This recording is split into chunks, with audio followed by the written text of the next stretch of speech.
That was the call of the Glaucous-winged gull. Just like the birds of the last few videos, this gull was discovered on Captain James Cook's third voyage of discovery in 1778. But because of a series of technicalities, misidentifications, and tragedies, the discovery was credited to Baron Heinrich von Kittlitz 49 years later in 1827. Kittlitz, a Prussian naturalist, was serving aboard the Russian ship Sinyavian on its world circumnavigation voyage from 1826 to 1829, ordered by Tsar Nicholas I and led by Captain Fyodor Litya. This voyage had the objectives of mapping and exploring the coastlines of Asia and North America, describing the people and cultures encountered there, discovering the Northwest Passage, and cataloging the plants and animals found along the way.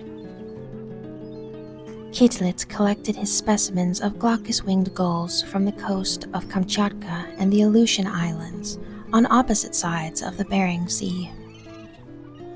The glaucous-winged gull is a seabird. If you'd like to find this bird for yourself, you can travel to the coastline from northwestern North America to northeastern Asia. But we're going to be focusing on the ones that live in North America. These gulls live from the Bering Sea coast and the Aleutian Islands in Alaska to Baja California in Mexico. They are year-round inhabitants of the shores and sometimes rivers from southern Alaska to the northernmost coast of Oregon. If you do decide to visit them on the beach, make sure you keep a hold of your food, as these highly opportunistic birds will be happy to snatch it away from you if you look distracted. They're quite fearless with humans and other birds as well, stealing a meal whenever possible. They eat a wide range of things, including eggs, nestlings, and dead animals, garbage from landfills, sewage from pipes, and offal from fishing vessels, seaweeds, mollusks, sea urchins, crustaceans, and so on. They are known to hunt birds, fish, and mammals while in flight, walking, or swimming, and to drop prey with hard shells onto rocks from a height to break them open. The glaucous-winged gull tends to be dominant among other gull species, and will hybridize with those other gull species where populations overlap. They hybridize so extensively with western gulls that the hybrid offspring outnumber both parent species in the area this hybridization happens. The hybrids have even been given their own nickname of Olympic gulls. Glaucous-winged gulls nest on barren rocky islands, steep coastal cliffs, and human-made structures such as docks, breakwaters, and roofs. They gather in large colonies of dozens to thousands of nesting pairs. These pairs usually mate for life, but generally live separately during the winter, reuniting in the spring at the same nesting colony as the last year. A pair builds their nest together, scraping out a depression in the ground for it to sit in. Then, the male typically collects the materials, and the female arranges and shapes them into a rough bowl-shaped nest. The nest may be built out of dry grass, seaweed, twigs, feathers, rope, thin pieces of plastic, or nets. A nest will usually end up containing 1 to 4 tan or pale olive green eggs, heavily marked with brown or black spots and blotches. These eggs have the perfect camouflage to blend into the nesting ground, resembling sand or gravel. Both parents incubate the eggs. An elaborate shift-change ceremony must occur every few hours when they switch places.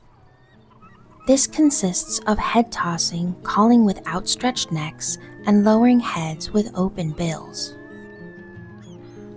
When defending their nest, the parents will use dive bombing, sometimes actually striking their target with their feet, wings, or bills, alerting the colony of the danger using an alarm call that causes dozens of neighboring gulls to take flight and also attack the threat, or vomiting and defecating onto the predator.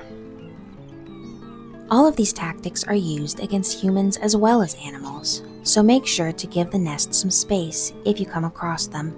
Maybe back away slowly if it's too late for that. The incubation of the eggs in the nest lasts for 26 to 30 days. Once the chicks hatch, they stay in the nest for 2 to 3 days. Then, for the next 5 to 8 weeks, the young walk freely around the area of the nest, hiding in grass and rocks and having food delivered to them by their parents. The young have their first flight after that, at around 44 days old.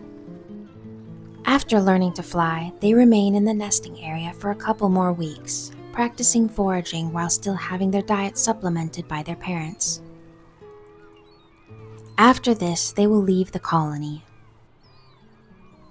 They will remain a mottled gray and brown until their 4th or 5th year of life when they reach reproductive maturity and finally take on the white and gray plumage you probably think of when picturing a gull. A glaucous-winged gull will typically live for 10 to 15 years, but the oldest ever recorded lived for 37 years, 2 months, and 11 days, dying in 2006 after being banded as a chick in British Columbia in 1969. Thank you for watching. You can find the previous video in this series on birds of the Pacific temperate rainforests on the red-breasted sapsucker in the description below.